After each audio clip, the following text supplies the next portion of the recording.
Hello friend, मैं सुनील वर्मा आप सभी का आपके अपने यूट्यूब चैनल में स्वागत करता हूं। फरवरी 2026 में सीजी टेट और सी टेट की परीक्षाएं निर्धारित की गई है और आप सभी जो सी टेट या फिर सीजी टेट की प्रिपरेशन कर रहे हैं वो अच्छे से तैयारी कर रहे होंगे। इसी बीच में आप सभी के बीच में CG TET 2022 middle 6 to 8 class का सीजी टेट क्वेश्चन पेपर लेके आपके बीच आया हूँ और देखते हैं कि क्वेश्चन का पैटर्न कैसा है, क्वेश्चन कैसे पूछे जाते हैं।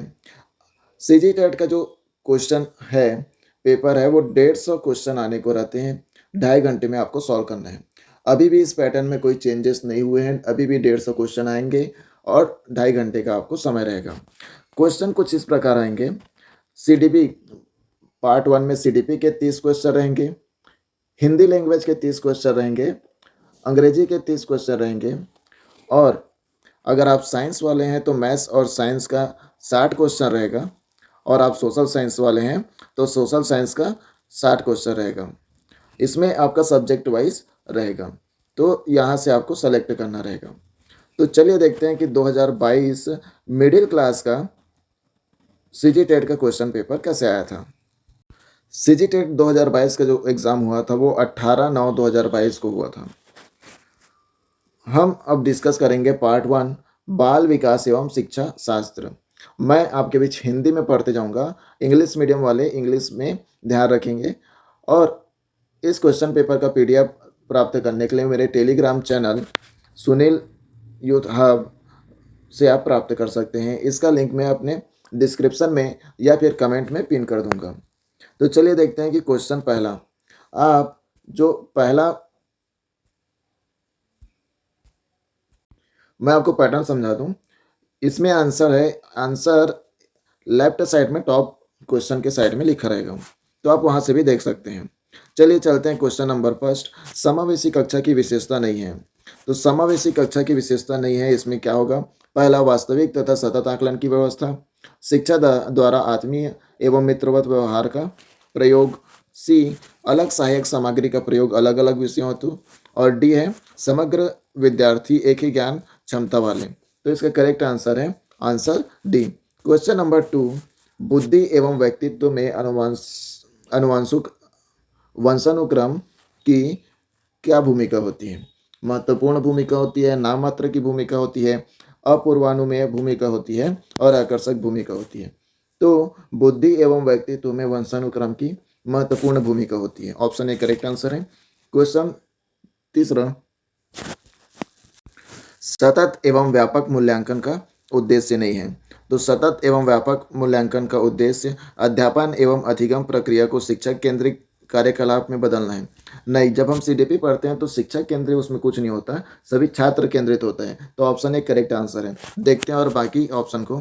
बी, बोधात्मक भावनात्मक कौशलों के विकास में मदद करना, याद रखने पर बल देने के बदले सीखने की प्रक्रिया पर बल देना। और ऑप्शन डी, छात्रों के सीखने की प्रक्रिया एवं परिवेश के बारे में उपयुक्त निर्णय लेना। तो ऑप्शन ए इसका करेक्ट आंसर है। ये मेरा यूट्यूब चैनल है और यहाँ से ये मेरा टेलीग्राम चैनल है, तो वहाँ से आप पीडीएफ प्राप्त कर सकते हैं। क्वेश्चन नंबर 4, सिगमंड फ्राइड के अनुसार पुत्री में पिता के प्रति निम्नलिखित में से कौन सी मानसिक ग्रंथि पाई जाती है? तो पुत्री में पिता के प्रति जो होता है वो इलेक्ट्रा होता है और पुत्र में माता के प्रति जो होता है वो ऑडिपस होता है। तो ये क्वेश्चन तो बार बार रिपीट होते हैं सीडीपी के। क्वेश्चन नंबर 5, व्यक्तिगत विभिन्नताओं को समझने का प्रयत्न सबसे पहले किसके द्वारा किया गया? तो व्यक्तिगत भिन्नता को सबसे पहले गॉल्टन के द्वारा समझा गया। क्वेश्चन नंबर 6, क्रिया की सफलता से संतोष एवं असफलता से असंतोष होता है। यह थॉर्नडाइक के किस नियम को बतलाता है?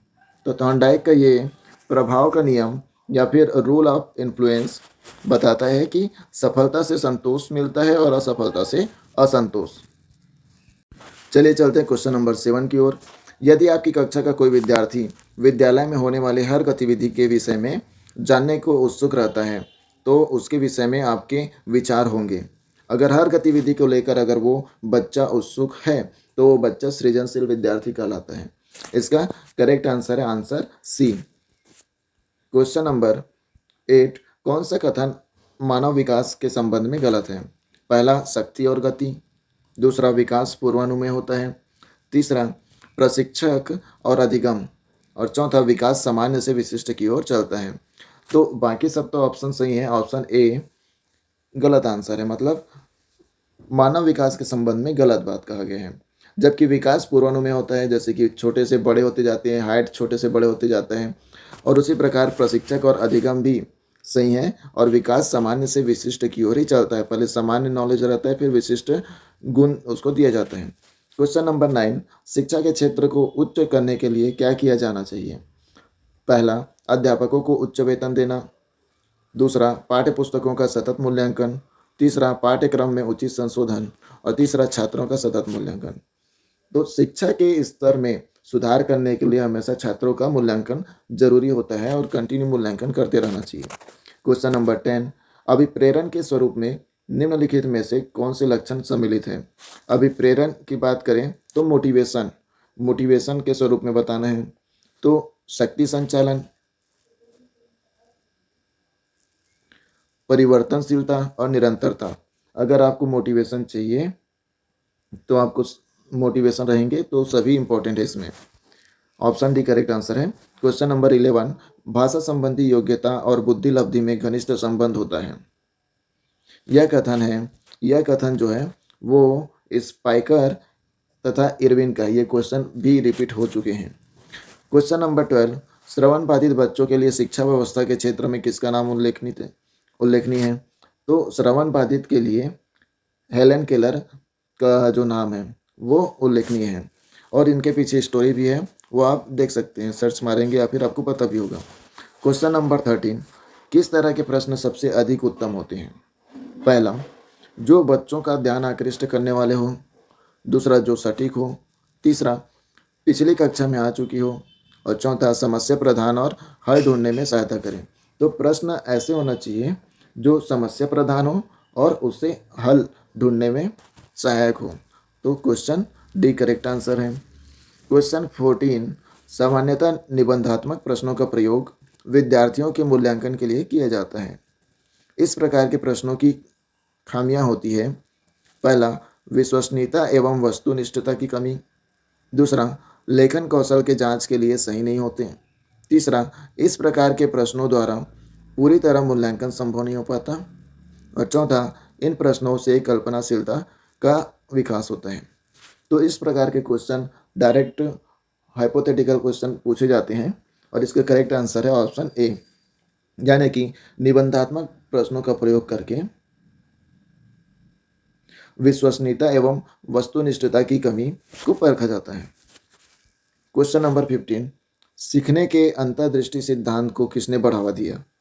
तो सीखने के जो अंतर्दृष्टि सिद्धांत है कि इसको दिया है गेस्टाल्ट सिद्धांतवादी ने। ऑप्शन बी करेक्ट आंसर है। और ये बाकी सभी नाम तो बहुत इंपॉर्टेंट है सीडीपी में, चाहे पाउलो हो, जीन पियाजे हो या वाइगोत्स्की हो, यहाँ से क्वेश्चन आने ही आने रहते हैं हमेशा, तो ये आप पढ़ के जरूर जाइएगा। क्वेश्चन नंबर 16, ऐसी भाषा को शिक्षा का माध्यम बनाना चाहिए। पहला, जिस पर जनसाधारण का आधिपत्य हो। दूसरा, जो समृद्ध हो। तीसरा, जो नौकरी के लिए उपयोगी हो। और चौथा, जिससे अच्छा वातावरण बन सके। तो ये इसका आंसर तो आप हर कोई दे पाएंगे। जिस पर जनसाधारण का आधिपत्य हो उसी भाषा को शिक्षा का माध्यम बनाना चाहिए। क्वेश्चन नंबर 17, मूल प्रवृत्तियों की संख्या संवेग के संबंध में कितनी है? तो मूल प्रवृत्तियां जो होती है वो 14 होती हैं। ऑप्शन डी करेक्ट आंसर है। क्वेश्चन नंबर 18, बालकों में अधिकतम अधिगम प्रसार हेतु कौन सा कारक आवश्यक है? बालकों में अधिकतम अधिगम प्रसार हेतु अधिकतम सीखने के लिए कक्ष में कार्य की अधिकता। दूसरा, गृह कार्य की अधिकता। तीसरा, लेखन कार्य की अधिकता। और चौथा, अध्ययन के प्रति व्यक्तिगत रुचि। अब बात करें अधिगम बच्चे को कैसे ज़्यादा से ज़्यादा सिखाया जा सकता है, तो उसका उस विषय के प्रति रुचि होना इम्पोर्टेंट होता है। तो इसका करेक्ट आंसर है आंसर डी। क्वेश्चन नंबर 19, जिन बच्चों के परिवार का वातावरण प्रजातांत्रिक होता है वह अन्य बच्चों से अपेक्षाकृत ज़्यादा होते हैं। पहला, शैक्षिक क्षेत्र में पिछड़े व्यक्तित्व वाले। दूसरा, बहिर्मुखी और अधिक क्रियाशील वाले। तीसरा, अंतर्मुखी व्यक्तित्व वाले। और चौथा, कमजोर और क्रियाशील वाले। तो ये तो आप घर में भी अप्लाई करते होंगे। जो बच्चे का घर का वातावरण प्रजातांत्रिक होता है, सबको बोलने का अधिकार होता है, सबकी बातें सुनी जाती है, वहाँ का बच्चा जो होता है extrovert extrovert and over active personality के होते हैं, यानी कि बहिर्मुखी और अधिक क्रियाशील वाले होते हैं। क्वेश्चन नंबर 20, बुद्धि एवं बुद्धि परीक्षण के महत्व का निम्नलिखित में से किस कथन से पता चलता है? बुद्धि एवं बुद्धि परीक्षण का, तो पहला, बुद्धि परीक्षण की भूमिका व्यावसायिक मार्गदर्शन में अहम होती है। दूसरा, बुद्धि परीक्षणों द्वारा छात्रों को उन्नति के मार्ग पर प्रशस्त किया जाता है। तीसरा, अनुसंधान के विभिन्न घटकों के चयन हेतु बुद्धि एक आधार है। तो इसका ऑप्शन डी उपरोक्त सभी करेक्ट आंसर है। सभी बुद्धि एवं बुद्धि परीक्षण के लिए इंपॉर्टेंट है। क्वेश्चन नंबर 21, उच्च प्राथमिक स्तर पर एक अच्छे शिक्षक में सबसे महत्वपूर्ण विशेषता है। उच्च प्राथमिक स्तर पर एक अच्छे शिक्षक में सबसे महत्वपूर्ण विशेषता वह है कि वह पढ़ाने की उत्सुकता होनी चाहिए, धैर्य और दृढ़ता होनी चाहिए। तीसरा, विषयों के ज्ञान में दक्षता, और तीसरा, शिक्षण पद्धतियों के ज्ञान की दक्षता। तो ऑप्शन डी इसका करेक्ट आंसर है। शिक्षण पद्धतियों के ज्ञान की दक्षता होना बहुत जरूरी है। क्वेश्चन नंबर 22, शिशु के जन्म के समय कुछ समय बाद ही यह निश्चित किया जा सकता है कि भविष्य में उसका स्थान क्या है। यह परिभाषा किसकी है? तो यह परिभाषा है एडलर की। अब देखे होंगे 3 इडियट में, अगर लड़का हुआ तो इंजीनियर, लड़की होगी तो डॉक्टर। तो इस कथन से आप समझ सकते हैं कि एडलर ने ये जो कथन है वो कहा है। तो यहाँ से भी याद रख सकते हैं कुछ ट्रिक बना के। क्वेश्चन नंबर 23, बालकों के वर्गीकरण और उनके प्रमुख लक्षणों के जोड़े बनाइए। बालकों के वर्गीकरण, ये तो इजी है। प्रतिभाशाली जो बच्चे होते हैं वो उच्च बुद्धि वाले होते हैं। इसका पहले मैं आंसर बता दूं, ऑप्शन ए करेक्ट आंसर है। जो प्रतिभाशाली बच्चे होते हैं वो उच्च बुद्धि वाले होते हैं। रचनात्मक जो होते हैं वो आविष्कारक होते हैं। जो नई नई रचना करते रहता है, खोज करते रहता है, वो आविष्कारक बुद्धि के होते हैं। पिछड़े बच्चे जो होते हैं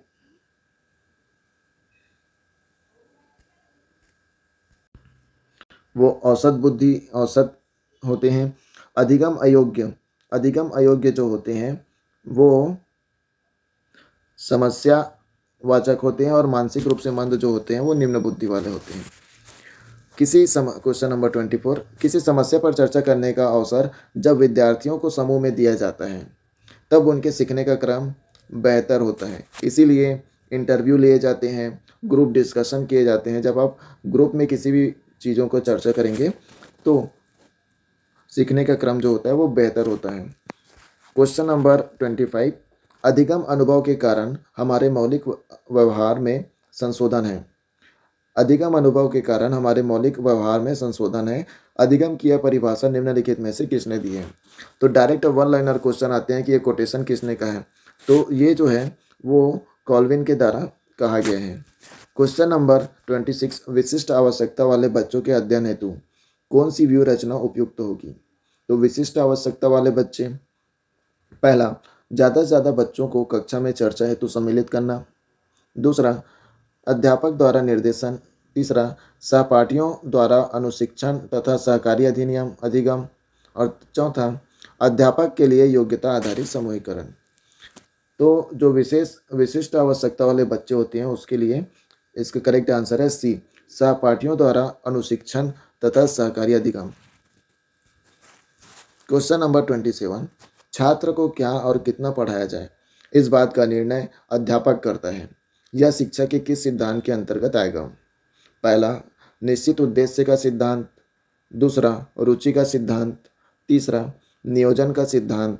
और चौथा, चयन का सिद्धांत। तो छात्र को क्या और कितना पढ़ाया जाए, ये जो होता है वो नियोजन का सिद्धांत, प्रिंसिपल ऑफ प्लानिंग के अंतर्गत आता है। क्वेश्चन नंबर 28, बालकों के बौद्धिक विकास की 4 विशिष्ट अवस्थाओं को किसने बतलाया है?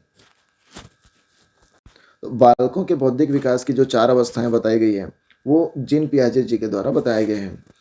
बाल्यावस्था, शैशवावस्था, किशोरावस्था, ऐसा टाइप का 4 बताया गया है। क्वेश्चन नंबर 29,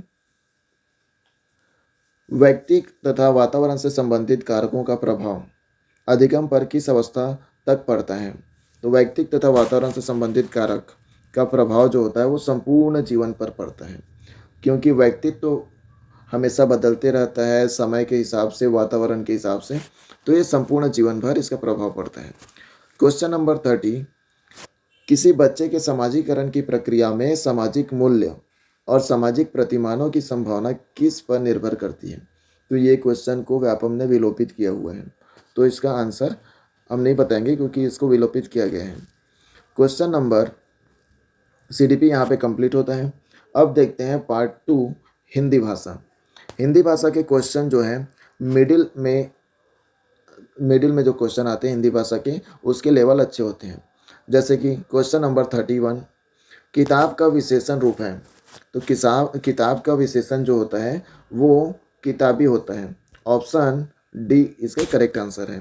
क्वेश्चन नंबर 32, अनुनासिक ध्वनि से युक्त शब्द कौन सा है? अनुनासिक ध्वनि से युक्त शब्द, तो इसमें सब में अम की बिंदी लगी हुई है, तो यही कंफ्यूजन रहता है। तो इसको ऐसे भी ध्यान रख सकते हैं कि जिसमें होंठ का भी प्रयोग हो रहा हो, जैसे प फ ब भ म, वो, और अनुनासिक मतलब नवर्ण। तो भांति जो है होस्ट और नवर्ण दोनों आ रहा है, तो इसके लिए ऑप्शन सी करेक्ट आंसर है। क्वेश्चन नंबर 33, घड़ी में तोला घड़ी में मासा का अर्थ क्या है? पहला, व्यापार में मुनाफा और क्षण भर में नुकसान होना। दूसरा, बहुत गुस्सैल व्यक्ति। तीसरा, गलतफहमी होना। और चौथा, जरा सी बात पर खुश और नाराज होना। तो question number option D correct answer है। घड़ी में तोला घड़ी में मासा मतलब थोड़ी देर में खुश हो जाते हैं या थोड़ी देर में नाराज हो जाते हैं। क्वेश्चन नंबर 34, कृपया बैठ जाइए कौन सा वाक्य है? संकेतवाचक है, संदेहवाचक है, आज्ञावाचक है और विस्मयादिबोधक है। ये तो आप सभी को पता है, आज्ञावाचक है। आज्ञा दिया जा रहा है कि कृपया बैठ जाइए। क्वेश्चन नंबर 35, किसी वाक्य अथवा वातावरण को जो का त्यों लेने पर किस चिन्ह का प्रयोग किया जाता है? तो जो का त्यों लेने के लिए डबल इन्वर्टेड कॉमा का प्रयोग करते हैं, यानी कि ऑप्शन बी युगल उद्धरण चिन्ह का प्रयोग किया जाता है।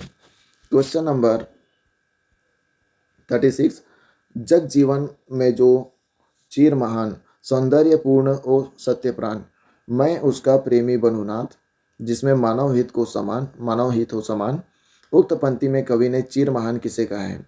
तो चीर महान इसमें ऑप्शन बी जो सत्य और सुंदर से संपूर्ण हो उसे चीर महान कहा गया है। क्वेश्चन नंबर 37, ढाक के तीन पात लोकोक्ति का सही अर्थ है। ढाक के तीन पात लोकोक्ति का पहले मैं सही अर्थ बता दूं। ऑप्शन बी स्थिति में कोई परिवर्तन नहीं होना। ये मुहावरा जो है व्यापम अलग अलग एग्जाम में 3-4 बार पूछ चुका है कि ढाक के तीन पात का अर्थ क्या होता है। तो इसको याद रखिएगा कि स्थिति में कोई परिवर्तन नहीं होना, ढाक के तीन पात होना। ऑप्शन क्वेश्चन नंबर 38, वाक्य में वचन संबंधी शुद्ध वाक्य का चयन कीजिए। वचन संबंधी शुद्ध वाक्य बताना है। पहला, 3 घटनाएं घटित हुई। दूसरा, तीनों घटना घटित हुई। तीसरा, 3 घटना घटित हुई। और चौथा, इनमें से कोई नहीं। तो इसका करेक्ट आंसर है ऑप्शन ए, 3 घटनाएं घटित हुई। क्वेश्चन नंबर 39, साहित्य का आधार जीवन है। एक पैरा दिया गया है और उसको पढ़ के आपको बताना है कि साहित्य का आधार क्या है। बोला गया है, साहित्य का आधार जीवन है, इसी आधार पर साहित्य की दीवार खड़ी होती है। जीवन परमात्मा के सामने जवाबदेह है या नहीं, लेकिन साहित्य मनुष्य के सामने जवाबदेह है। साहित्य का आनंद जीवन के सभी आनंद से ऊंचा है। उसका आधार सुंदर और सत्य से मिलता है। वास्तव में सच्चा आनंद सुंदर और सत्य से ही मिलता है। उसी आनंद को दर्शाना, उत्पन्न करना साहित्य का उद्देश्य है। इस गद्यांश में साहित्य का क्या अर्थ है? तो सुंदर और सत्य को पाना। लास्ट लाइन में बताया गया है कि वास्तव में सच्चा आनंद क्या है? सुंदर और सत्य से ही मिलता है। तो यहाँ से आपको इसका आंसर पता चल जाएगा। बात करें क्वेश्चन नंबर 42 का, कबूतर का पर्यायवाची। तो कबूतर का पर्यायवाची होता है परावत। हम लोग छत्तीसगढ़ी में परेवा परेवा बोलते हैं, वहाँ से भी आप अनुमान लगा सकते हैं परावत। कुकुर जो होता है वो मुर्गी को बोलते हैं। क्वेश्चन नंबर 40, मोहन अभी आया है। वाक्य में क्रिया किस काल की है? तो इस वाक्य में जो है क्रिया आसन्न भूतकाल का है, ऑप्शन ए करेक्ट आंसर है। क्वेश्चन नंबर 43, मैं अब सामने सामने ही पढ़ दे रहा हूँ, आमने सामने क्वेश्चन को। अपनाना शब्द क्रिया का कौन सा प्रकार है? अपनाना शब्द जिसमें आना, पढ़ाना, ऐसा टाइप का जो वर्ड होता है, ना वर्ड आता है, वो नाम धातु क्रिया कहलाता है। तो 43 का करेक्ट आंसर है ऑप्शन बी। क्वेश्चन नंबर 41, लेखन करते समय टिप्पणी अथवा फुटनोट के लिए किस विराम चिन्ह का प्रयोग किया जाता है? लेखन करते समय जो होता है टिप्पणी अथवा फुटनोट के लिए कौन सी विराम चिन्ह का यूज किया जाता है? तुल्यता सूचक चिन्ह, वर्जन चिन्ह, कोष्टक चिन्ह या तारक टिप्पणी चिन्ह। तो इसमें टिप्पणी से आप अनुमान लगा सकते हैं कि टिप्पणी करना है, उसके लिए तारक टिप्पणी चिन्ह का यूज होगा। क्वेश्चन नंबर 44, मौन पठन का मुख्य उद्देश्य क्या है? तो शांति के साथ पढ़ना, गहन अर्थ ग्रहण करना, चुपचाप पढ़ने का अभ्यास करना और जल्दी जल्दी पाठ खत्म करना। तो जो मौन पठन करता है वो गहन अध्ययन करता है। इसका करेक्ट आंसर है बी, गहन अर्थ ग्रहण करना। क्वेश्चन नंबर 45, क्रोधी शब्द क्या है? क्रोधी शब्द इस क्वेश्चन को व्यापम के द्वारा विलोपित किया गया है। क्वेश्चन नंबर 50, श्रवण कौशल से विद्यार्थी में क्या विकास होता है?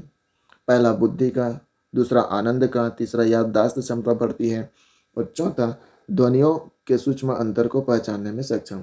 तो आप श्रवण कौशल से अनुमान ही लगा सकते हैं कि ध्वनियों के सूक्ष्म अंतर को पहचानने की क्षमता का विकास होता है। क्वेश्चन नंबर 46, झिलमिल कौन सा शब्द है? तो झिलमिल तो देशज शब्द है। Question answer B. निम्नलिखित में से कौन विदेशी शब्द का उदाहरण है? तो ऑप्शन डी, हलवाई विदेशी शब्द का उदाहरण है। बाकी ऊँट, खिड़की और लोटा, लोटा देशज शब्द है। ऊँट और खिड़की का आप बताइएगा अगर आपको पता होगा तो। बाकी देशज, विदेशज, तत्सम, तद्भव, यहाँ से क्वेश्चन आता ही आता है व्यापम में, तो इस बात का ध्यान रखेंगे। क्वेश्चन नंबर 47, मुहावरा क्या होता है? मुहावरा जो होता है वाक्यांश होता है, जबकि लोकोक्ति अपने आप में पूर्ण वाक्य हो सकता है। तो इसका करेक्ट आंसर है वाक्यांश। क्वेश्चन नंबर 52, अभ्युदय शब्द में कौन सा उपसर्ग लगा है? तो अभिधन, उदय, अभ्युदय, तो ऑप्शन बी इसका करेक्ट आंसर है। क्वेश्चन 48, स्पृश्य शब्द को विलोमार्थक बनाने के लिए किस उपसर्ग का प्रयोग करेंगे? तो अस्पृश्य अ लगा देंगे तो अस्पृश्य उसका विलोम हो जाएगा। तुम बालोद जाओ किस प्रकार का उपनाम है? तो इसको व्यापम के द्वारा विलोपित किया गया है। देख ही सकते हैं अभी 3-4 क्वेश्चन विलोपित किया जा चुका है। क्वेश्चन नंबर 49, यह पुस्तक रमा को दे दी, इस वाक्य में कौन सा कारक प्रयुक्त है? तो दे दी जहां, तो इसका करेक्ट आंसर है ऑप्शन बी, जहां कारक से भी बार बार प्रश्न पूछते हैं। अभी भी कारक से 2-3 प्रश्न पूछे जा चुके हैं। क्वेश्चन नंबर 54, अट्टालिका का तद्भव रूप, अभी बताएं कि तत्सम, तद्भव, देशज, विदेशज से क्वेश्चन आते हैं। ये तीसरा क्वेश्चन है।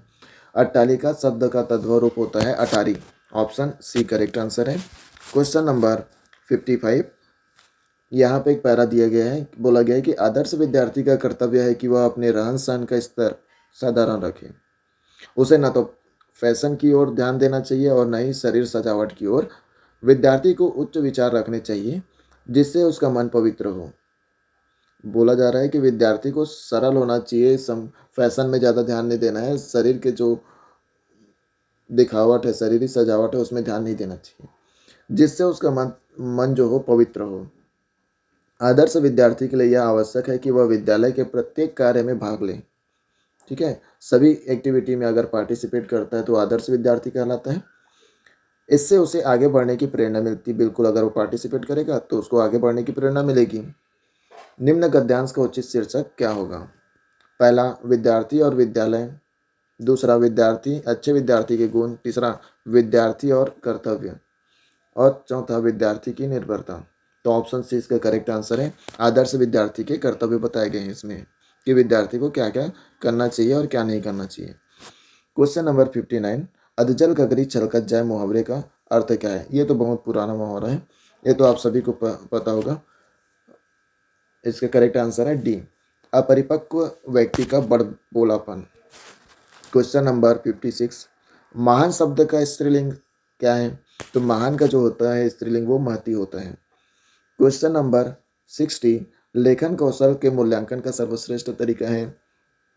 सुलेख, प्रश्नों के उत्तर लिखना, अनुभव लेख और स्रोत लेख।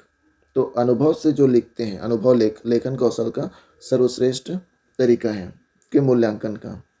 क्वेश्चन नंबर 57, मुझे किस प्रकार का सर्वनाम है? मुझे जो है वो उत्तम पुरुष सर्वनाम है। तो इस प्रकार हिंदी भाषा के भी 30 क्वेश्चन यहाँ पे कंप्लीट होते हैं। आप इसमें देख सकते हैं, सॉरी क्वेश्चन नंबर 58 रह गया है। क्वेश्चन नंबर 58 में बताया गया है कि इसमें से अंतःस्थ व्यंजन कौन सा है? तो या र लवा जो होता है अंतःस्थ होता है, ऑप्शन सी करेक्ट आंसर है। अब हिंदी के 30 क्वेश्चन भी कंप्लीट होते हैं और इसमें आप अनुमान लगा सकते हैं कि क्वेश्चन कहाँ से ज़्यादा आते हैं।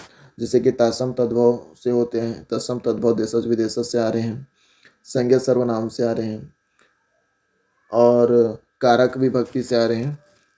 तो इस प्रकार के क्वेश्चन ज़्यादा पूछे जाते हैं। अब बात करें इंग्लिश का, तो इंग्लिश लैंग्वेज जो है पार्ट 3 इंग्लिश लैंग्वेज में 2 पैराग्राफ आता ही है।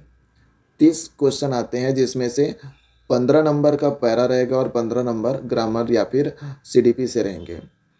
तो जो पैरा है 15 क्वेश्चन रहेंगे सीडीपी से और 15 क्वेश्चन रहेंगे ग्रामर फ्रेसेस यहाँ से।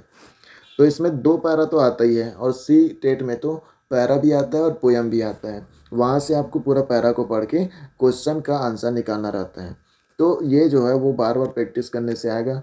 पहले तो पैराग्राफ को पढ़ के उसका मीनिंग को समझना है, लेकिन उससे पहले अगर मैं आपको बता दूं कि पहले क्वेश्चन को पढ़ लें कि क्वेश्चन में क्या पूछा जा रहा है उससे रिलेटेड।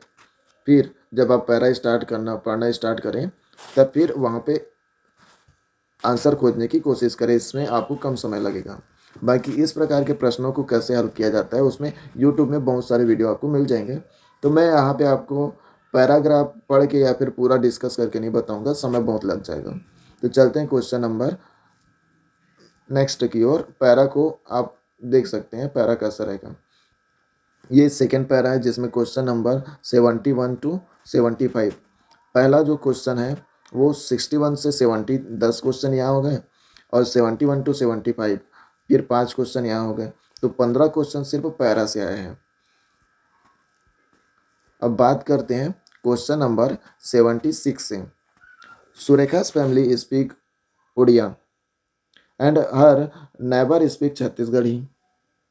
ठीक है, सुरेखा का जो फैमिली है वो उड़िया बोलती है और उसके जो पड़ोसी हैं वो छत्तीसगढ़ी बोलती हैं। With the passage of time she speak Odia and Chhattisgarhi both fluently, और वो जो है वो दोनों बोल देती है। Now in the light of the above phenomena which statement is correct. तो इसके लिए कौन सा स्टेटमेंट करेक्ट है? तो इंग्लिश जब आप सीडीपी पढ़ेंगे बहुत ईजी है इंग्लिश सीडीपी, कुछ पॉइंट है वहीं से क्वेश्चन आने हैं। ये जो होता है इसको बोलते हैं, ऑप्शन सी करेक्ट आंसर है, एक्वायर्ड। तो she acquired both the language, इसका करेक्ट आंसर है option C. Question number 77, which school of thought in the realm of English language learning see the error as the part of learning process.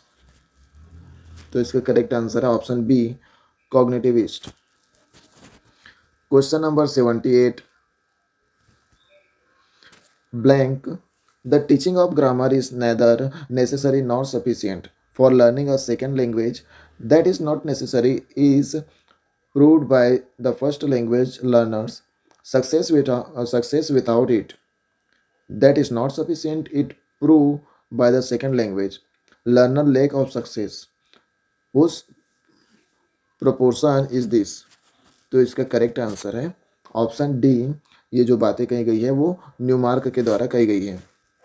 Question number 79, test of English is a foreign language और the international English language testing system are the example of option A, proficiency test. Question number 80, which of the following is not included in the progress testing. तो क्या include नहीं रहता? Informal observation, assignment, project and in term examination. तो इसका correct answer है option D, in term examination जो होता है वो प्रोग्रेस टेस्टिंग में इंक्लूड नहीं होता है। Question number 81, mister Kamal ask the learner to learn a poem by heart and recite. This exercise aim to improve memory, integrate reading and speaking, improve listening, increase concentration. इसका correct answer है option B. Question number 82, which of the following is not true about the cognitive school of language learning? First, cognitive school of language learning के according आपको बताना है कि क्या सही नहीं है। पहला, learner need exposure to the language. Second, human being are born with an inbuilt device in their brain which help them in discovering the underlying rules of the language. And C, learner must be corrected as soon as they make mistake in order to avoid fossilization. Fossilization. Sorry, fossilization. और fourth बोला जा रहा है, for them language learning is exposure to the language hypothesis formation, confirmation of the hypothesis और reformulation और the of the hypothesis. तो इसका correct answer है ऑप्शन सी। ये खुद से पढ़ के समझने का कोशिश कीजिएगा। Question number 83, mister Deepak find a slow learner in his class. Which of these following action must he take to bring the learner in the mainstream? तो ऑप्शन सी करेक्ट आंसर है। गिव हिम या हर सम escape holding through remedial classes. escape holding क्या होता है ये आप CDP में अच्छे से पढ़े होंगे। Question number 84, Rohan can speak English and Telugu which is speaking in while speaking in English he sometime use the word of Telugu. This phenomena is called, तो इस फिनोमिना को बोलता है कोड मिक्सिंग। जब दो लैंग्वेज में बीच में कुछ वर्ड मिला देते हैं तो कोड मिक्सिंग कहलाता है। Question number 85, in the elementary class while teaching speaking which of the following must be avoided. Correct answer है C, talking about abstract idea. Question number 86, miss Ranjana tells a story to her learner in the class. Ranjana story सुना रही है learners को। She ask some question during the story, और सुनाते सुनाते बीच में question भी करी है। तो ये क्या है, इसका करेक्ट आंसर है ए, वाइल लिसनिंग एक्टिविटी। इससे ये पता चलता है कि बच्चा एक्टिव है कि नहीं है। Question number 87, Vidya is preparing for a competitive examination while reading she underline the key point, highlight important fact, write some notes in the margin. Such reading is called, तो इसको बोलते हैं इंटेंसिव रीडिंग। इंटेंसिव रीडिंग जब आप पढ़ते पढ़ते important point का highlight करते हैं तो ये इंटेंसिव रीडिंग कहलाते हैं। Question number 88, which of the following is not one of the criteria for assessing speaking ability as suggested by Bird and Denison 1987 in their 4-point scale. Correct answer is option C, grammatically correct structure. Question number 89, which of the following is not true about a cloud-based language lab? Correct answer is a physical language lab with multimedia computer is required. Last question, English के last question, match the following column, descriptive writing, narrative writing, argumentative writing and persuasive writing. इसको आपको सही मिलान करना है, which one is correct. Answer A is the correct answer A, यानी कि first का third, descriptive writing of object, people, event, process etcetera. Narrative writing उसको बोलते हैं sequencing of event and happening. Argumentative जो होता है राइटिंग वो कहा जाता है getting readers to chance their view, argument करेगा। एंड परसेसिव राइटिंग वो होता है, सॉरी थर्ड का पहला है taking a point of view and supporting it, वो आर्ग्यूमेंटेटिव राइटिंग होता है। परसेसिव में फोर्थ पॉइंट आएगा getting readers to change their views.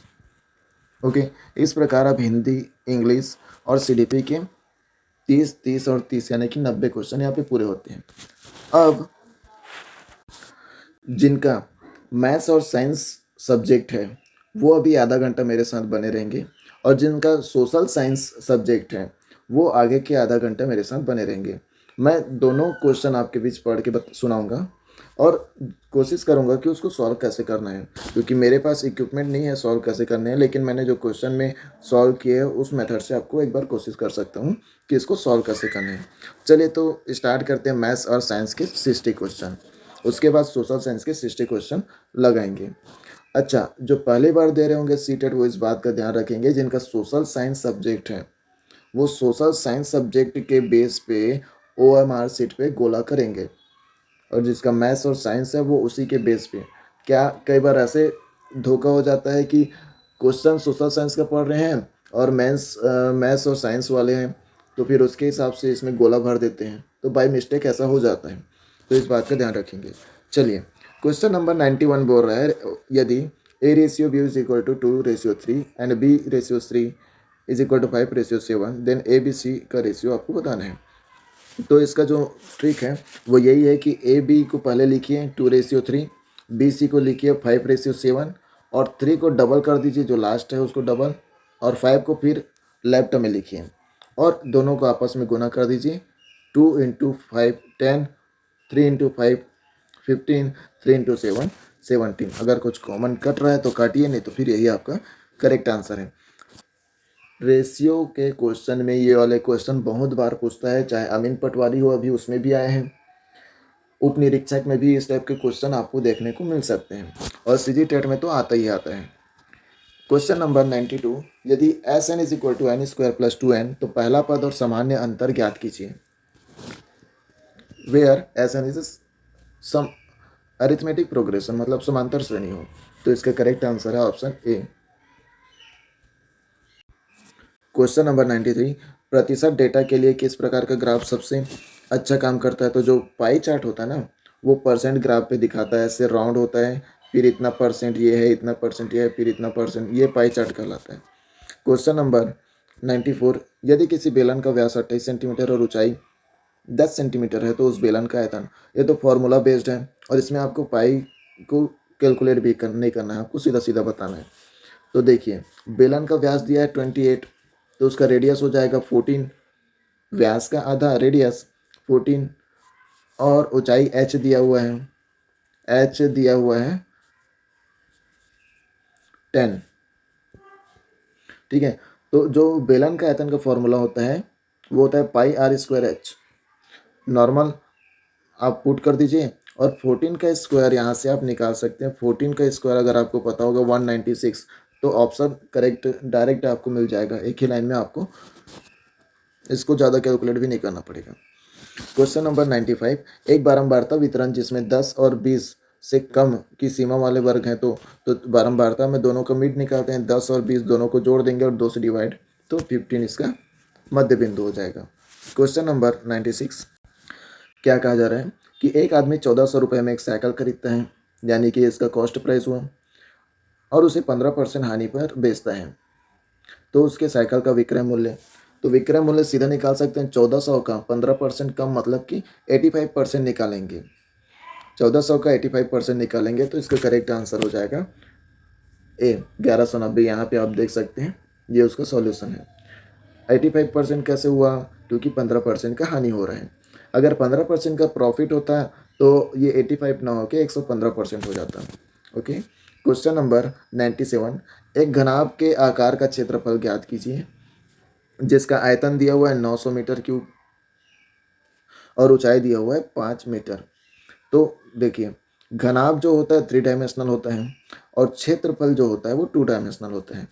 तो 3 डायमेंशनल में एक्स्ट्रा जो रहता है वो ऊंचाई, तो इसमें ऊंचाई यानी कि 5 मीटर से 5 से भाग देंगे किसको, 900 को, तो LB लंबाई और चौड़ाई जो होगा वो क्षेत्रफल बताता है, लंबाई गुना चौड़ाई क्षेत्रफल, तो 180 मीटर स्क्वायर इसका डी करेक्ट आंसर है।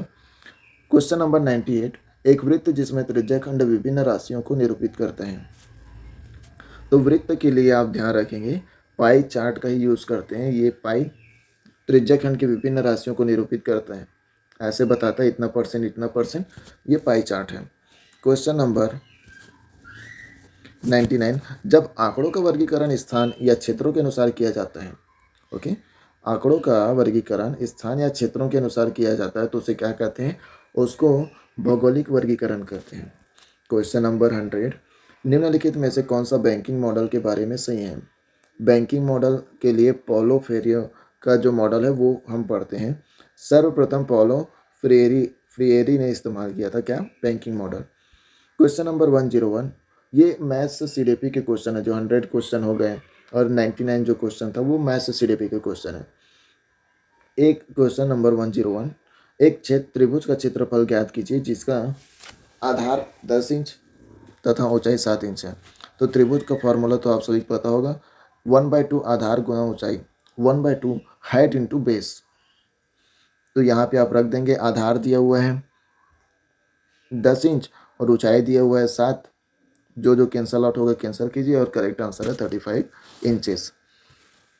क्वेश्चन नंबर 102, किसी त्रिभुज में विकर्ण की संख्या, तो त्रिभुज में विकर्ण नहीं होते हैं, ओके। क्वेश्चन नंबर 10, द्वितीयक डेटा तथा प्राथमिक डेटा को प्राथमिकता दी जाती है, क्योंकि इसका करेक्ट आंसर है यह संक्षिप्त और सटीक है।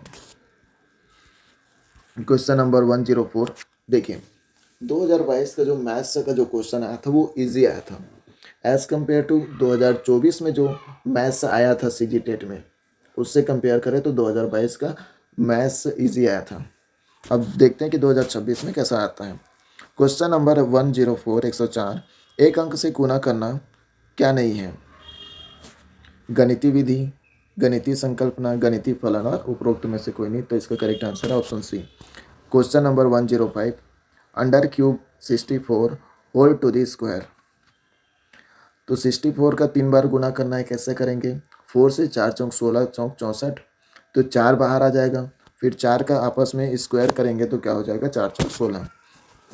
क्वेश्चन नंबर 106, निम्नांकित कथनों में से समकोण त्रिभुज के लिए कौन सा सत्य नहीं है। तो समकोण त्रिभुज यानी कि एक कोण 90 अंश का होता है, बाकी दोनों कोण न्यून कोण होता है। तो यहाँ पे बताया गया और इसमें कौन सा सही नहीं है बताना है। तो सही नहीं है तो इसका करेक्ट आंसर है ऑप्शन डी। अगर एक कोण न्यून कोण है 90 अंश का है तो बाकी बचे दोनों कोण न्यून कोण होंगे। क्यों? क्योंकि त्रिभुज के तीनों कोणों का योग 180 अंश होता है। ठीक है। क्वेश्चन नंबर 107, एक साइकिल सवार 2 घंटे में 10 किलोमीटर प्रति घंटा और 1 घंटे में 13 किलोमीटर प्रति घंटा यात्रा करता है, तो उसकी औसत चाल क्या है। तो औसत चाल वाला क्वेश्चन आप पढ़ के जाएंगे। 3 घंटे में कितना किलोमीटर चलता है, पहले ये देख लेते हैं। 2 घंटे में 10 किलोमीटर प्रति घंटा मतलब 1 घंटे में 10 किलोमीटर, फिर 1 घंटे में 10 किलोमीटर, टोटल चला 20 किलोमीटर, और 1 घंटे में 13 किलोमीटर, तो कितना चला टोटल 3 घंटे में 33 किलोमीटर। तो 3 को 33 से डिवाइड कर देंगे तो यहाँ से औसत निकल जाएगा 11 किलोमीटर प्रति घंटा। क्वेश्चन नंबर 108, दिए गए चित्र में डी ए लंब है ए बी पे, सी बी लंब है ए बी पे और A C is equal to B D, तब निम्न में से कौन सा कथन सही है। तो इसका करेक्ट आंसर है ऑप्शन ए, यानी कि त्रिभुज ए बी सी सर्वांग सम या कॉन्ग्रेंट है त्रिभुज बी ए डी के। क्वेश्चन नंबर 109, एक घन का पृष्ठ क्षेत्रफल ज्ञात कीजिए जिसकी भुजा 15 सेंटीमीटर है। तो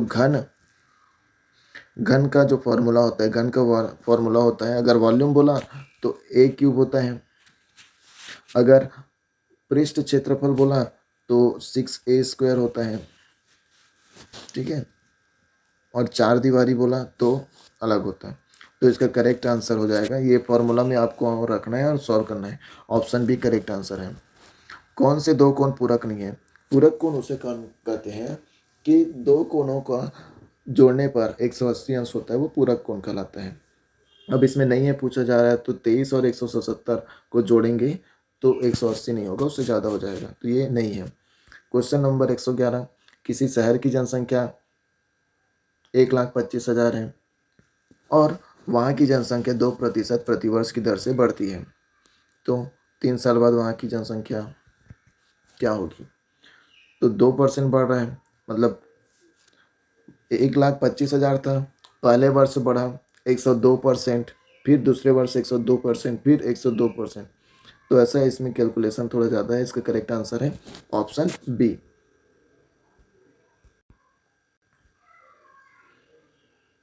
क्वेश्चन नंबर 112, यदि x is equal to 1, y is equal to 2 and z is equal to -3, तब 2x³ y minus 5x² y plus 2z का मान। इसमें कुछ नहीं है, एक्स वाई जेड का वैल्यू रखेंगे और आंसर आ जाएगा।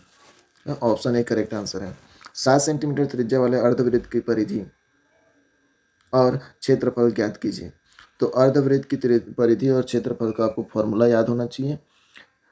जियोमेट्री से क्वेश्चन आने डैम श्योर है, व्यापम का कोई भी एग्जाम हो। और सीजी टेट में तो जियोमेट्री से क्वेश्चन आता ही आता है। घन घनाभ बेलन क्षेत्रफल आयतन, यहाँ से क्वेश्चन आने ही आने हैं। वर्ग आयत घन घनाभ बेलन, यहाँ से। तो इसका करेक्ट आंसर है option C. Question number 114, 3x plus 2y plus 3z और 4x minus 6y plus 5z को जोड़ना है और 6x plus 7y minus 2z को उसमें घटाना है। तो ये तो आप आसानी से कर लेंगे। इसका करेक्ट आंसर है ऑप्शन डी। प्राथमिक स्तर पर गणित की पहेलियाँ मदद करती है। कक्षा के मेधावी छात्रों की पहचान करने, दूसरा छात्रों को मनोरंजन प्रदान करने, समस्या सुलझाने के कौशलों को परीक्षण हेतु और समस्या सुलझाने के कौशलों को प्रोत्साहन। तो गणित से समस्याएं सुलझेंगी, तो ऑप्शन डी करेक्ट आंसर है। क्वेश्चन नंबर 116, गणितीय विचार विकसित करने के लिए अनुभव अ, प्रतीक प, चित्र ची और भाषा भा, इनका उपयोग निम्न क्रम में किया जाता है। तो पहले देखिएगा कि पहले जो है ना आप अनुभव करेंगे, तो इसका करेक्ट आंसर है ऑप्शन डी। अनुभव करेंगे, फिर भाषा, फिर चित्र पहचानना स्टार्ट करेंगे और प्रतीक फिर। क्वेश्चन नंबर 117, किसी चतुर्भुज के चारों कोनों का योग 360 अंश होता है, यह सोचना खालिस्तान कहलाता है। यह जो है यह व्यापकीकरण कहलाता है। ऑप्शन ए करेक्ट आंसर है। क्वेश्चन नंबर 118, एक आयताकार बाड़े का क्षेत्रफल 500 वर्ग फीट है। यदि बाड़े की चौड़ाई 20 फीट है तो लंबाई ज्ञात कीजिए। सिंपल है, 500 बटे अगर 20 करते हैं, ऐसे लंबाई गुना चौड़ाई होता है, तो लंबाई निकालने के लिए चौड़ाई से डिवाइड कर देंगे, कर जाएगा। 2 से भाग देंगे तो 25 करेक्ट आंसर है। तो इसका करेक्ट आंसर है बी। क्वेश्चन नंबर 119, रैखिक समीकरण का हल निकालें।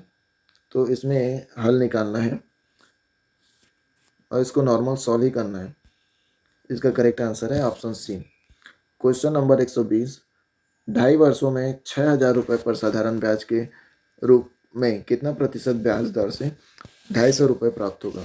तो आपको पता है सिंपल इंटरेस्ट का जो फॉर्मूला होता है वो होता है SI is equal to PRT/100। अब यहाँ पे आप निकाल लीजिए, तो इसका करेक्ट आंसर निकल जाएगा ऑप्शन बी। अगर नहीं बनेगा तो बताइएगा, सॉल्यूशन मेरे टेलीग्राम चैनल में आपको मैं प्रोवाइड कर दूंगा। क्वेश्चन नंबर 121, निम्न विधियों की पहचान करें जिनके द्वारा चुंबन अपने गुणों को खो देता है। अगर हम चुंबक को पटकते हैं या गर्म करते हैं या फिर ऊंचाई से गिराते हैं या फिर हथौड़े से ठोकते हैं तो अपना चुंबकीय गुण खो देता है। तो इसका करेक्ट आंसर है ऑप्शन डी, उपर्युक्त सभी। अब यहाँ से साइंस के क्वेश्चन स्टार्ट हो गए हैं। दो समान बल जिसमें प्रत्येक का मान P थीटा कोण पर कार्यरत है, इनका परिणामी होगा। तो इसका करेक्ट आंसर है option B, 2P cos θ/2। Question number 123, nucleon प्रतिनिधित्व करता है। न्यूक्लियन जो होता है वो प्रोटॉन और न्यूट्रॉन का प्रतिनिधित्व करता है। क्वेश्चन नंबर 124, निम्नलिखित में से कौन सी विकिरण ऊर्जा अंतरण के गुणांक की इकाई है। तो ऊर्जा यानी कि radiant heat transfer, coefficient of radiant heat transfer होता है वाट पर metre square kelvin.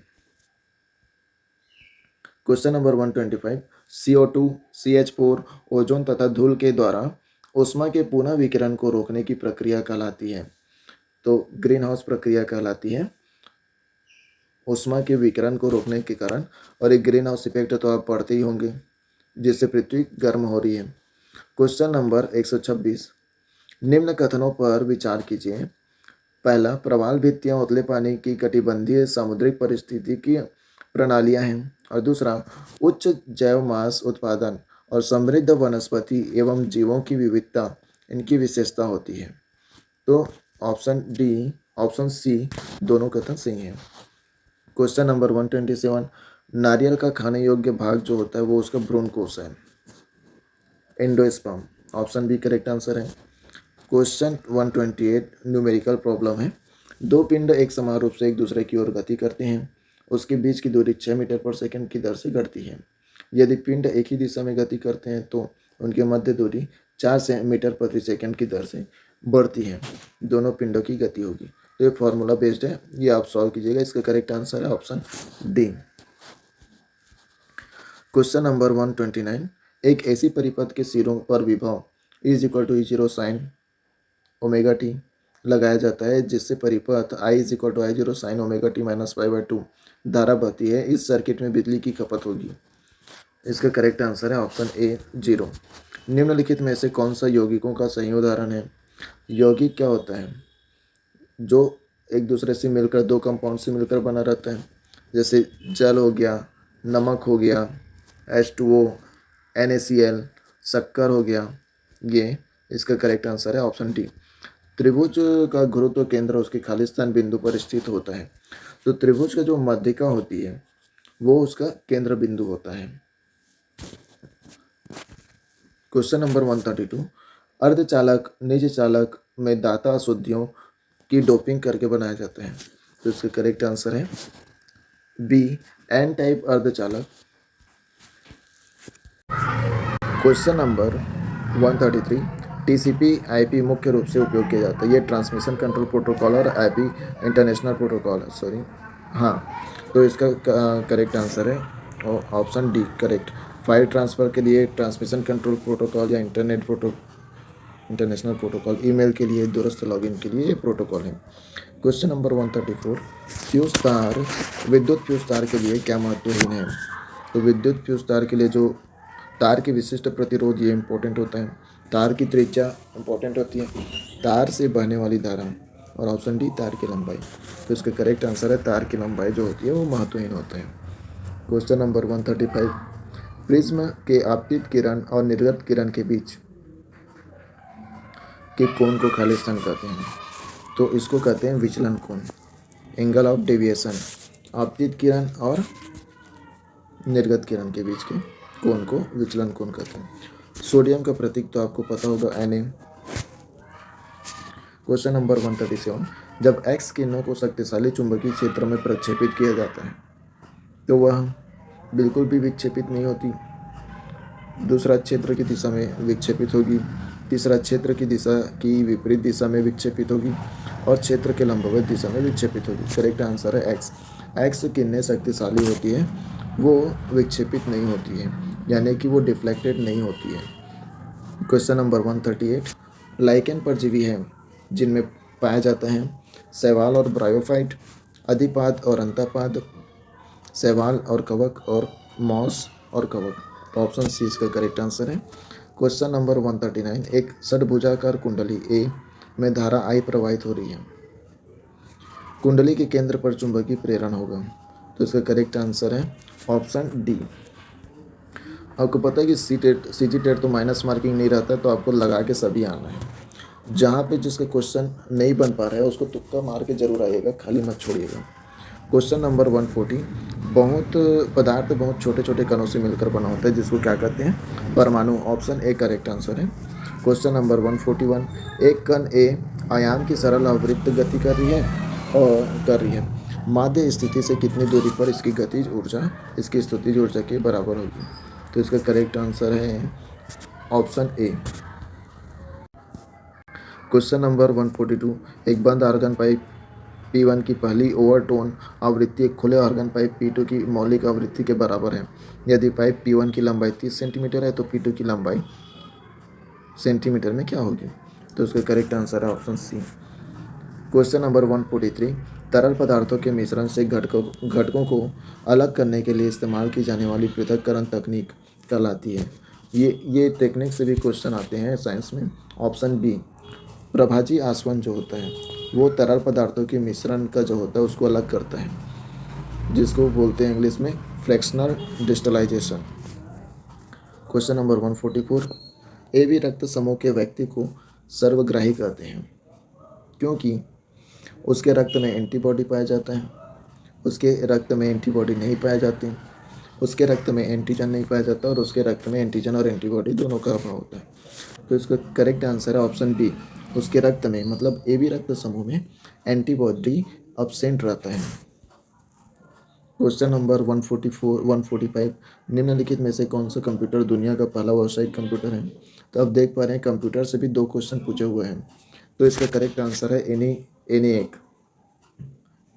Electronic numerical integrator automatic computer इसका फुल फॉर्म है, और यूनिवेक का फुल फॉर्म होता है universal automatic computer. Question number 146, एक दोहरे उत्तर लेंस की सतहों की वक्रता त्रिज्या क्रमशः 20 सेंटीमीटर और 40 सेंटीमीटर है। इसकी फोकस दूरी 20 सेंटीमीटर है। लेंस के पदार्थ का अपवर्तनांक क्या होगा? ये लेंस का क्वेश्चन है, तो उसके फार्मूला से आप सॉल्व कर सकते हैं। करेक्ट आंसर है ऑप्शन ए। जैव संगठन का सही क्रम बताना है आपको। तो जैव संगठन का आपको पता होगा, पहले जो होता है सेल होता है, मतलब कोशिकाएं होती है, फिर कुछ सेल मिलकर बनता है टिश्यू, टिश्यू से मिलता है ऑर्गन मिलकर बनते हैं ऑर्गन सिस्टम से एक पूरा ऑर्गेनाइजेशन बनता है जिसको बोलते हैं बॉडी, जैसे कि हमारा बॉडी। क्वेश्चन नंबर 148, पृथ्वी तक पहुंचने वाली कुल सौर ऊर्जा का कितना भाग प्रकाश संश्लेषण में प्रयोग होता है? लगभग, जो इसका करेक्ट आंसर है लगभग 1 से 2%। आप समझ पा रहे हैं कि पृथ्वी पर जितनी भी सौर्य की प्रकाश पहुंचती है वो मात्र 1 से 2% ही पहुंचती है।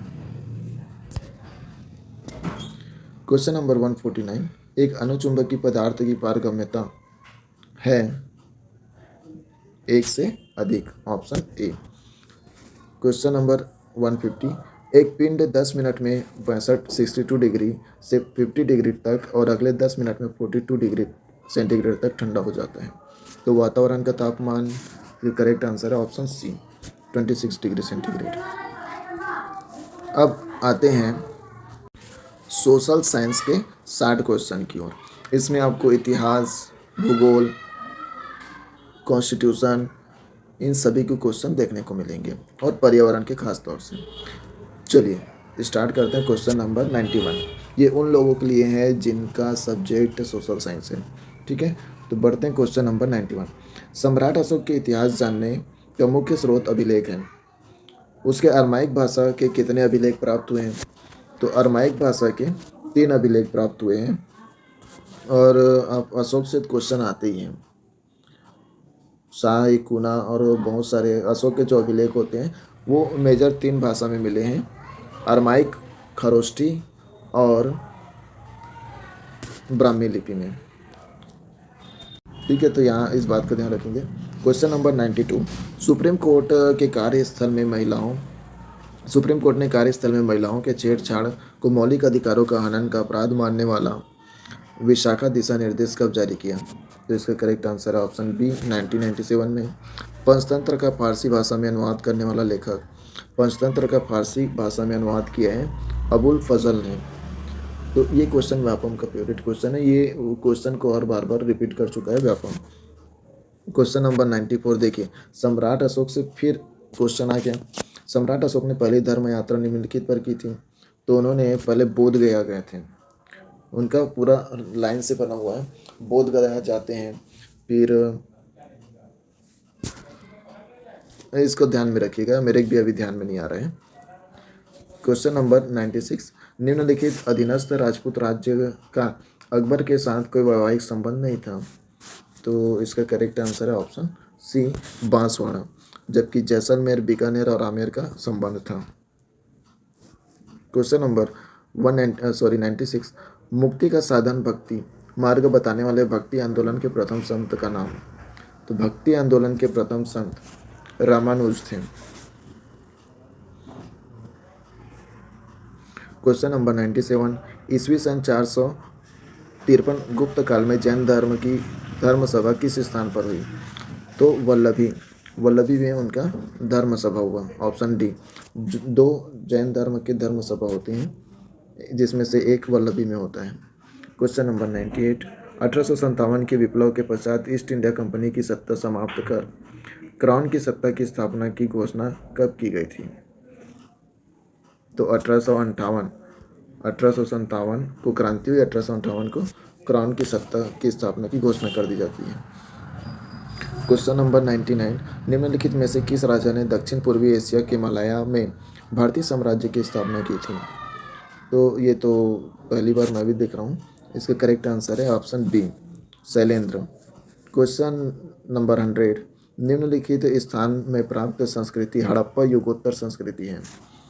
तो जुकर संस्कृति जो है वो हड़प्पा युगीन संस्कृति है। क्वेश्चन नंबर 101, वैदिक साहित्य के अनुसार विद्यार्थी जीवन समाप्त होने पर कौन सा संस्कार होता है? विद्यार्थी जीवन समाप्त होता है तो करेक्ट आंसर है समावर्तन। क्वेश्चन नंबर 102, किस मराठा पेशवा ने अंग्रेजों के साथ बासिन की संधि 1802 में की थी? तो इसका करेक्ट आंसर है बाजीराव द्वितीय। क्वेश्चन नंबर 103, सूफी धर्म में ईश्वर से एकात्म प्राप्त करने के साधन में एक है समा, इसका अर्थ है ऑप्शन बी, संकीर्तन। क्वेश्चन नंबर 104, मुसलमान प्रजा का इस्लाम नियम के अनुसार सदाचार का निरीक्षण करने वाला मुगल अधिकारी था? काजी उल कुजात, उलेमा, मोतासिब और दीवाने सादत। तो इसका करेक्ट आंसर है ऑप्शन सी। ये यहाँ से भी क्वेश्चन आते हैं कि उसका अधिकारी से क्वेश्चन आते हैं, मुगल अधिकारी से। क्वेश्चन नंबर 105, अकबर ने अपने शासन के 24वें वर्ष पैमाइश पर आधारित नई राजस्व व्यवस्था प्रारंभ की थी। उसका नाम था, उन्होंने 10 साला प्रथा शुरू की थी। करेक्ट आंसर इसका डी। ये जब आप सर्च मारेंगे यूट्यूब में या फिर AI में या फिर ChatGPT पे तो 10 साला प्रथा क्या थी वो आपको बता देंगे पूरा। क्वेश्चन नंबर 106, कौटिल्य के अर्थशास्त्र के अनुसार क्षेत्रक किसे कहा जाता है? क्षेत्रक भूस्वामी। Correct answer option B. Question number 107, ब्रिटिशकालीन भारत में जाति व्यवस्था को प्रभावित करने वाले कारकों में निम्नलिखित कारक नहीं था? औद्योगिक जाति व्यवस्था को प्रभावित करने वाले कारकों में नहीं था। करेक्ट आंसर है ऑप्शन सी, जाति पंचायत। क्वेश्चन नंबर 108, सूफी संत शेख अहमद सरहिंदी किस सूफी संप्रदाय के थे? सर हिंदी जो थे वो नक्शबंदी संप्रदाय के थे। क्वेश्चन नंबर 109,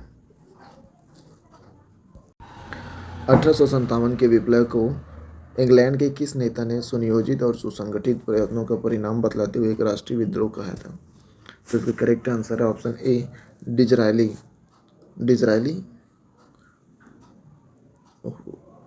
ये तो नया पहली बार सुनो मैं भी।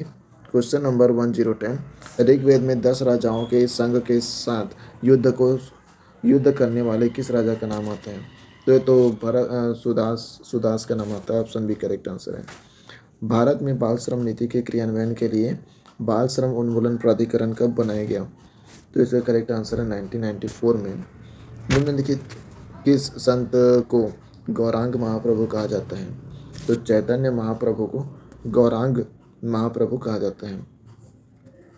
क्वेश्चन नंबर 113, आधुनिक भारत में नगरीकरण प्रक्रिया के विकास में निम्नलिखित कारण नहीं माना जाता है? आधुनिक भारत में नगरीकरण विकास में कारण नहीं माना जाता तो वो है सांस्कृतिक परंपरा को। व्यापार केंद्र, संचार माध्यम और कृषि में नवीन प्रयोग, ये नगरीकरण की मुख्य भूमिका है। Question number 114, east India company ने समकक्षता के सिद्धांत पर भारतीय रियासतों के साथ समझौता किया था। इस नीति को क्या कहा गया था? सिद्धांत को सुधार घेरे की नीति कहते थे। क्वेश्चन नंबर 115, भारत के संविधान के उद्देश्यों में से एक आर्थिक न्याय का उल्लेख किया गया है। पहला, प्रस्तावना तथा मौलिक अधिकारों में। दूसरा, प्रस्तावना तथा राज्य के नीति निर्देशक सिद्धांतों में। तीसरा, मौलिक अधिकारों तथा राज्य के नीति निर्देशक सिद्धांतों में। और उपरोक्त में से कोई नहीं। तो इसका करेक्ट आंसर है बी, प्रस्तावना में तो है ही आपका। साथ ही राज्य की नीति निर्देशक सिद्धांत में भी आर्थिक न्याय का बात कहा गया है। क्वेश्चन नंबर 116, राज्यसभा के संबंध में निम्नलिखित कथनों पर विचार करें। राज्यसभा एक निरंतर चलने वाली संस्था है, ये सही है, राज्यसभा कभी भंग नहीं होती।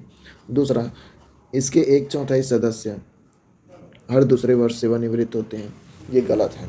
1/4 सदस्य नहीं होता, ये ध्यान नहीं आ रहा है, ये कुछ और होता है। Question number third point, Rajya Sabha के सदस्य की पदावधि 6 साल की होती है, तो ये करेक्ट आंसर है। तो इस ऑप्शन भी करेक्ट है, पहला और तीसरा सही है, 6 साल का होता है। क्वेश्चन नंबर 117, निम्नलिखित बिंदुओं पर विचार कीजिए। संविधान के तीसरे भाग में 6 मौलिक अधिकारों का उल्लेख किया गया है। दूसरा, मूल संविधान में मौलिक कर्तव्यों का उल्लेख नहीं किया गया है। हाँ, दोनों सही हैं, ऑप्शन सी करेक्ट आंसर है। मौलिक कर्तव्य जो है वो रूस से लिया गया है। क्वेश्चन नंबर 118, निम्नलिखित में से कौन सी समिति केवल निचले सदन की है। निचले सदन की है, तो इसका करेक्ट आंसर है डी, प्राक्कलन समिति केवल निचले सदन की है। क्वेश्चन नंबर 119, राष्ट्रपति की उच्चतम न्यायालय से सलाह लेने की शक्ति का उल्लेख संविधान की किस अनुच्छेद में है। तो इसका करेक्ट आंसर है अनुच्छेद 143। ये सीधे आर्टिकल से क्वेश्चन उठाए गए हैं। अभी व्यापम और पीएससी भी डायरेक्ट आर्टिकल से क्वेश्चन उठाते हैं। भारतीय संविधान, क्वेश्चन नंबर 120, भारतीय संविधान के किस अनुच्छेद में संवैधानिक उपचारों का अधिकार उल्लेख है। तो ये तो बहुत फेमस है, अनुच्छेद 32, इसे संविधान की आत्मा भी कहते हैं। क्वेश्चन नंबर 121, ऐसा मूल अधिकार जो विदेशियों को भी प्राप्त है। ऐसा मूल अधिकार जो विदेशियों को भी प्राप्त है, तो वो है अपराधों के लिए दोष सिद्धि के संबंध में संरक्षण। ऑप्शन बी करेक्ट आंसर है। क्वेश्चन 122, राज्यपाल के संबंध में निम्नलिखित कथनों पर विचार कीजिए। वह अपना त्यागपत्र राज्य के मुख्य न्यायाधीश को प्रस्तुत करता है। दूसरा, उसकी आयु कम से कम 35 वर्ष होनी चाहिए। तीसरा, उसकी परिलब्धियां, भत्ता और विशेषाधिकार का निर्धारण राष्ट्रपति द्वारा किया जाता है। तो इस क्वेश्चन को व्यापम के द्वारा विलोपित किया गया था। तो क्वेश्चन नंबर 122 जो है वो विलोपित है। क्वेश्चन नंबर 123, भारत के कौन कौन से राज्य चीन की सीमा से लगे हुए हैं। तो अरुणाचल प्रदेश, सिक्किम, हिमाचल प्रदेश से लगे हुए हैं। ऑप्शन सी करेक्ट आंसर है। एशिया की सबसे बड़ी इमली मंडी जगदलपुर है। हमारा छत्तीसगढ़ का जगदलपुर जो है वो सबसे बड़ी इमली मंडी है। निम्न में से किस साहित्यकार को छत्तीसगढ़ के विद्यासागर की संज्ञा दी जाती है। तो पंडित रामदयाल तिवारी जी को छत्तीसगढ़ का विद्यासागर कहा जाता है। क्वेश्चन नंबर 126, लेटरेटिक या लेटराइट मिट्टी को स्थानीय भाषा में कहते हैं। हाँ, यह लेटेराइट मिट्टी को तो भाटा मिट्टी कहते हैं, जिसको मुरुम, भाटा ये भी बोल देते हैं। भूमकाल विद्रोह किस सन में हुआ। ये फेवरेट क्वेश्चन है व्यापम का। भूमकाल विद्रोह जो है 1910 में हुआ था। अब तो ये सही जोड़ी मिलाने में भी दे देता है। क्वेश्चन नंबर 128, महारानी मास्टर द्वारा स्थापित शेरपुर के विष्णु मंदिर, लक्ष्मण मंदिर की प्रशस्ति रचना किसने की थी। तो प्रशस्ति रचना जो है वो कवि ईशान द्वारा की गई थी। Option B. ये छत्तीसगढ़ का क्वेश्चन है। भारत, क्वेश्चन नंबर 129, भारत का पहला परमाणु ऊर्जा संयंत्र, ये तो बहुत फेमस था, अप्सरा, वो तो मुंबई, तारापुर। भारत का पहला परमाणु ऊर्जा संयंत्र जो है वो तारापुर में है। क्वेश्चन नंबर 130, निम्नलिखित में से किसे अश्व अक्षांश भी कहते हैं। Horse latitude. तो इसका करेक्ट आंसर है उपोष्ण कटिबंधीय उच्च दाब की पेटी को अश्व अक्षांश कहते हैं। गज किला छत्तीसगढ़ में कहाँ स्थित है। तो गज किला रतनपुर में स्थित है। हाँ, रतनपुर से बहुत चीज़ें हमें याद रखने को पड़ती हैं, तो गज किला इसमें से एक है। Question number 132, institute of economic study नई दिल्ली द्वारा प्रतिष्ठित उद्योग रत्न अवार्ड किसे प्रदान किया गया। ये करंट का क्वेश्चन है और इसका करेक्ट आंसर है option A. Question number 133, Bharat का सर्वाधिक जनसंख्या घनत्व वाला राज्य, भारत का सर्वाधिक जनसंख्या घनत्व वाला राज्य जो है वो बिहार है। बिहार की जनसंख्या कम से कम 10 करोड़ के ऊपर तो है ही। निम्नलिखित, और वो छत्तीसगढ़ से छोटा राज्य है। 10 करोड़ अगर नहीं तो 7-8 करोड़ तो है ही वहाँ की जनसंख्या। क्वेश्चन नंबर 134, निम्नलिखित में से कौन सी भू आकृति नदी द्वारा बनाई जाती है? तो नदी द्वारा गार्ज बनाया जाता है, कैन्यन बनाया जाता है और गोखुर बनाया जाता है। तो ऑप्शन डी करेक्ट आंसर है सभी। भारत की मुख्य पर्वत श्रेणियों व उनके सबसे ऊंचे शिखर को सुमेलित कीजिए। तो अरावली का जो है वो गुरु दो बेटा है, सॉरी गुरु शिखर है। नीलगिरी का जो है वो अन्नामलाई है, सॉरी हाँ अरावली का जो है वो गुरु शिखर है। नीलगिरी पर्वत का जो है वो डोडा बेटा है। सतपुड़ा की जो है वो धूपगढ़ है और पश्चिमी घाट की जो सबसे ऊंची है वो अन्नामलाई या अनाईमुड़ी है। तो इसका करेक्ट आंसर है ऑप्शन सी। क्वेश्चन नंबर 136, मोह असंबद्धता पाई जाती है भूपटल एवं मेंटल के बीच, मेंटल और कोर के बीच, बाह्य एवं आंतरिक कोर के मध्य और वायुमंडल और स्थलमंडल। तो इसका करेक्ट आंसर है भूपटल एवं मेंटल के बीच। ये भूगोल का क्वेश्चन है। जब आप डेंसिटी के आधार पर धरती पृथ्वी भूगर्भ को बांटते हैं तो उसमें मोह शब्द का उल्लेख होता है। चिंगरा पकार जलप्रपात तो गरियाबंद में है, ये तो फेमस ही है, आप जाते भी होंगे। सेमरसोत अभ्यारण्य, सेमरसोत अभ्यारण्य जो है वो बलरामपुर में है सॉरी सेमरसोत अभ्यारण्य बलरामपुर में है। ओजोन की परत वायुमंडल में किस स्तर पर पाई जाती है? तो ओजोन की परत जो होती है वो समताप मंडल में पाई जाती है। ये बार बार पूछे जाने वाला क्वेश्चन है, बहुत बार पूछा जा चुका है।